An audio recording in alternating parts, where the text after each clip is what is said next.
my gosh, look at me! I'm starting off a video in the car. Ah! I haven't done this in a long time. We are going to have an adventure day today. Mr. Green Thumb King and his family. Let's go out and have some fun. Let's go fishing. Hopefully I don't get stuck.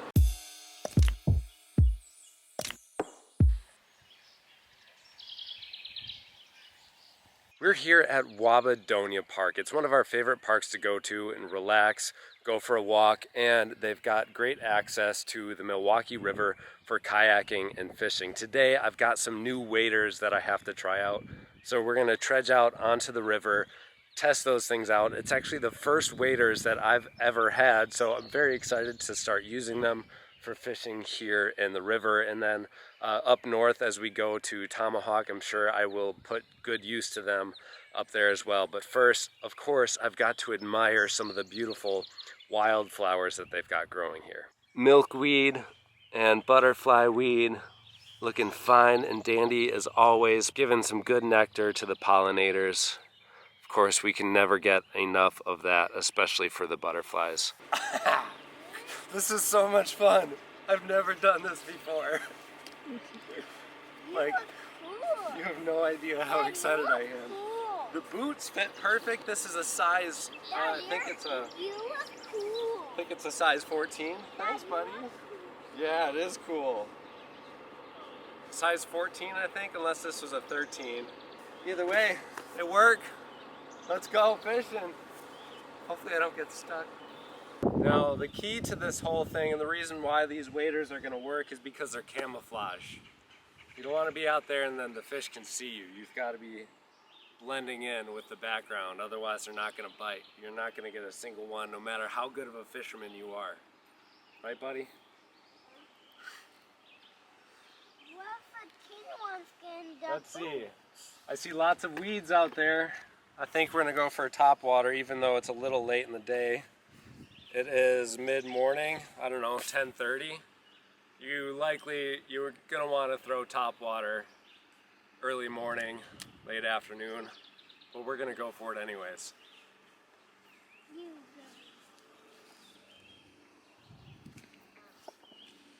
Say don't fall.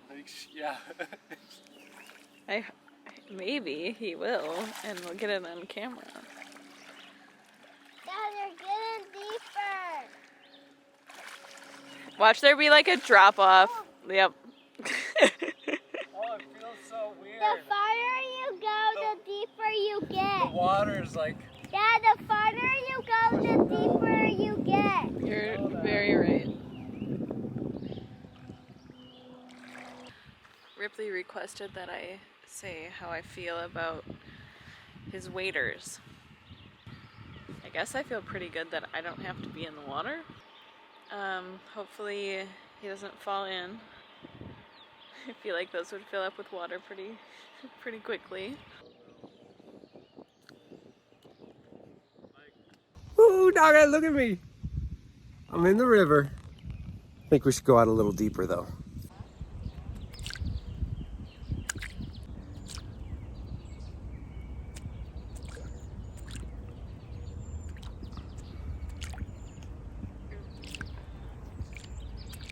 So great benefit to having these waders is I can scoot along. There's like a little ridge where it gets a little deeper.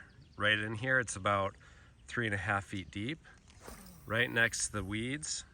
So I can cast this right out there and scoot along this edge right where I have to be. Where if I was out on the shore, it would take a lot more time to cover all of this area along this ridge here.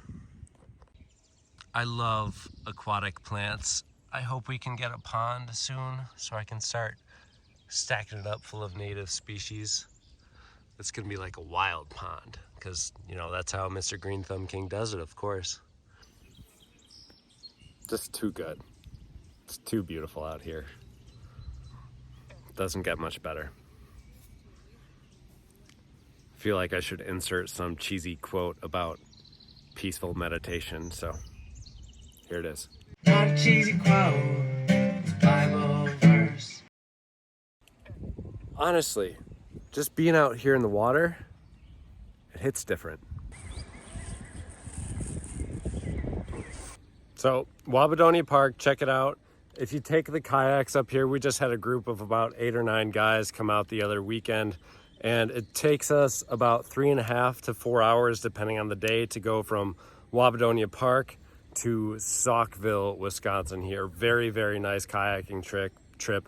Nice and easy, nothing crazy, so you can bring little kids along as well. Very little rapids whatsoever, so it's a nice calm trip to take for kayaking. Really recommend it. The next super awesome activity was tie-dyeing. I mean, who could get enough of this? Go red team! During our journey, we stumbled upon some wasps. Public service announcement, they're pollinators too, don't just murder them.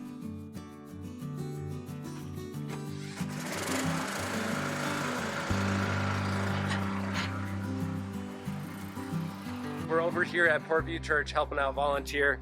We're making a garden bed out in the front area. Flowers, perennials specifically. I'm sure we're gonna be spotting in some annuals here and there, but they had the entire thing just full of gravel.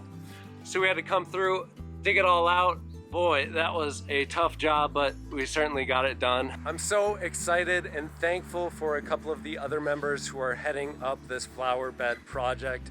It is an incredible way to show off the beauty and the power that our Creator has through nature. So many different things reflect the omnipotence, the almighty power of the Lord. Flowers should not be underestimated. They do the soul good.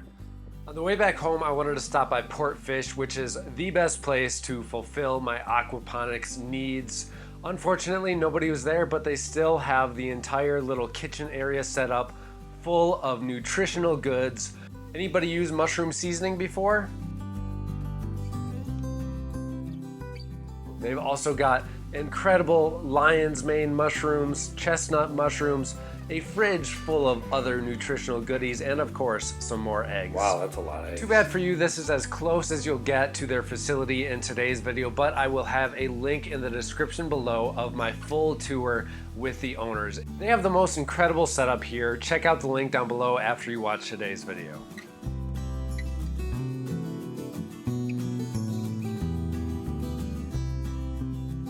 We are back at home now.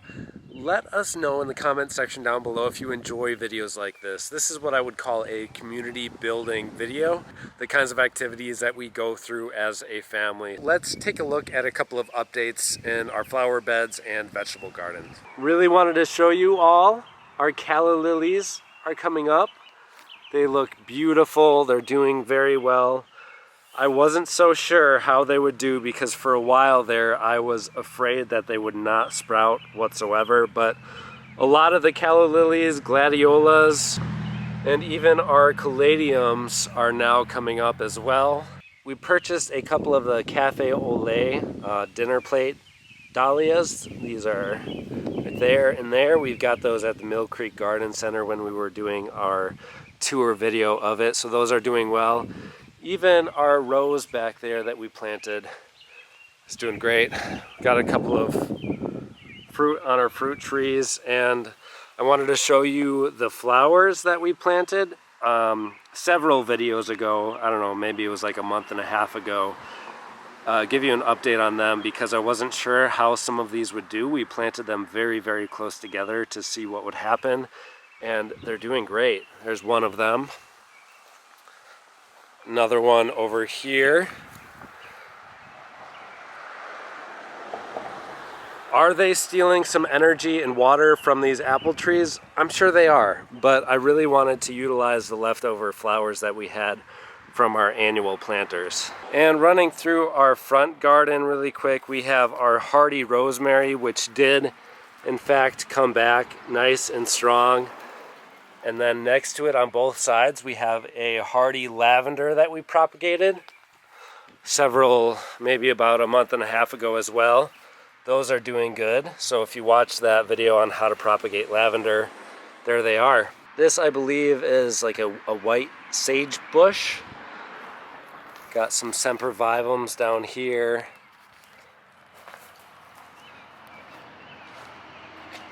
Coral bells. Sedums, more caladiums over here. And this is tickweed.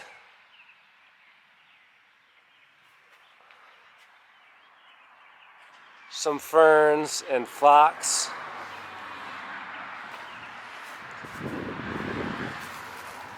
And then we planted a bunch of liatris in here this spring. Liatris, some may pronounce, probably the right way to pronounce it. Those are all doing good. We got a couple of daisies in the back. Black-eyed Susans here, these have yet to pop off. Pretty soon here they'll be flowering. And then we have some phlox and columbine there, along with a small bleeding heart and bleeding heart over here. Everything is doing really good, so we're slowly filling in this front garden area that we completely redid ourselves. They had a couple of bushes up front. We ripped them out and decided to turn it all into perennial flowers. So each year we're adding some more. As time goes on, it's becoming more and more beautiful, so filling in quite nicely. I've really been wanting to show you this cool little project. We got some bee balm in the back here, but then this right here is a used trough cover from an electrical trough. And so that stops all the weeds from growing around it, so I can take the weed whacker and mower, and then it lets all of these sempervivum and sedum grow up through the holes that I drilled. They're actually doing really quite well.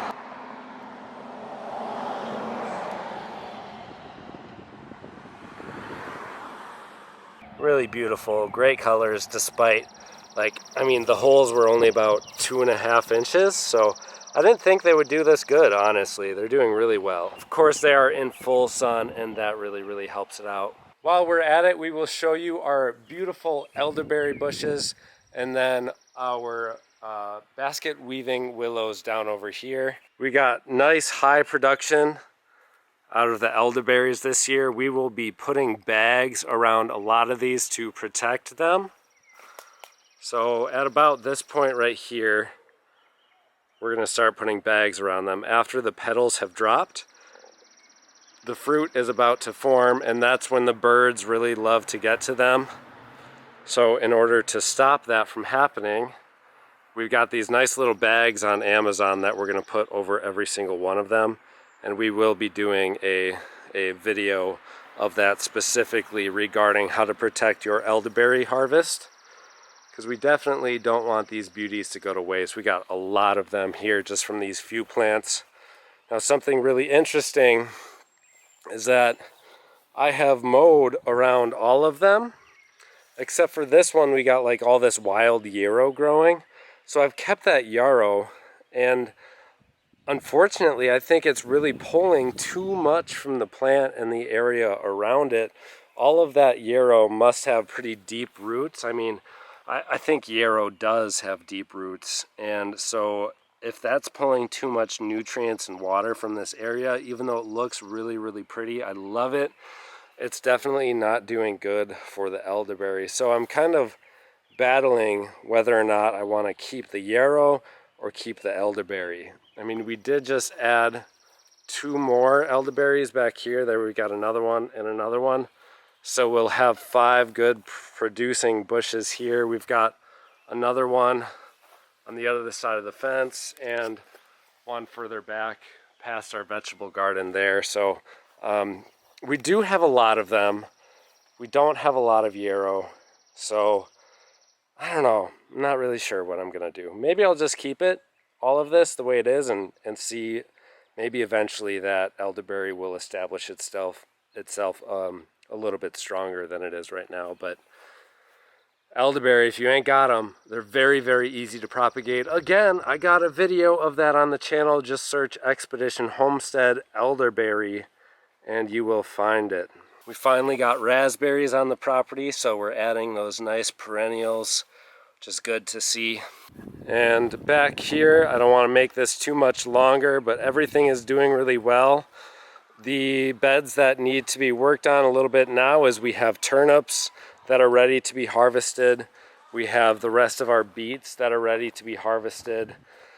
Lettuce and salad greens we're harvesting out continually. But then I believe our kohlrabi is just about ready there. Yeah, we're very close on a lot of these kohlrabi to being harvested out before it gets too warm for them, and then we get some woody kohlrabi. Kind of hard to see. So bright. There we go.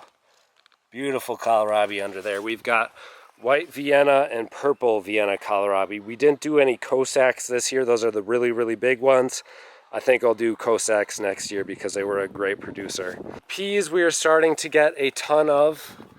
We've got to keep up on the peas every single day. The kids are out here munching away at them, eating to their heart's desire, which is such a blessing to be able to do, along with all of the beans that just went to fruit. Yeah, there you go. Show you all that. Beautiful beans this year. Excellent harvest.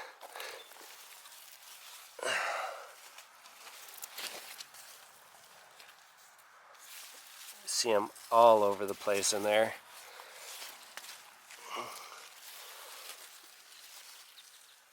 Tons of beans. Even our pole beans are starting to produce up over here. Tomatoes are growing well with the beans so far. It seems like they haven't really had much of an effect on the tomato growth, even though we do have larger tomatoes over here. I did do a lot more fertilization on this side. I do need to make a video really soon on single stemming these tomatoes because they are starting to grow like crazy, and if I don't keep up with all those suckers, you know, I got to give you some examples in the video, but if I don't keep up with them, they are gonna take over. Like, I see some pretty big suckers going on over there that I got to take out soon. Otherwise, we've got this is where all of our radishes were, so we're growing our summer crops of beans and okra in there right now. Just a few of those to keep the ground living, and then those beans will also fix nitrogen into the soil before our fall crops of probably either radishes, beets, turnips, something along those lines, maybe even some carrots. Potato experiment is going well. Video will be coming soon on that. And then our little flower area is also looking good. The biggest trouble that I have right now is finding some soil, some means to fill up these new garden beds that we got. I filled up this one in a video that we made last week. Check it out if you haven't already. But I need to fill up these two now, so that is the biggest trouble with raised garden beds.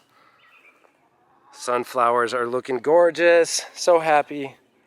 Hopefully we start to see some massive growth from them. Usually once we get these warmer temperatures for a longer period of time, they start to take off. Beautiful. Looking good. Happy with it so far. It's been a great year. Oh, and here are some of those other flower planters that we made in the same video. We showed you a video on how to make these, what type of soil you want, different sorts of precautions to take when creating them as well. Looking beautiful, ladies. Looking good. Love it. Lots of stuff going on, as always. Thank you so much for tuning in to today's episode of Expedition Homestead. I hope you enjoyed it and found it entertaining. Subscribe if you haven't already done so. Join the community. Take part in the comments section down below. Thank you. Happy gardening, and we'll see you in the next episode.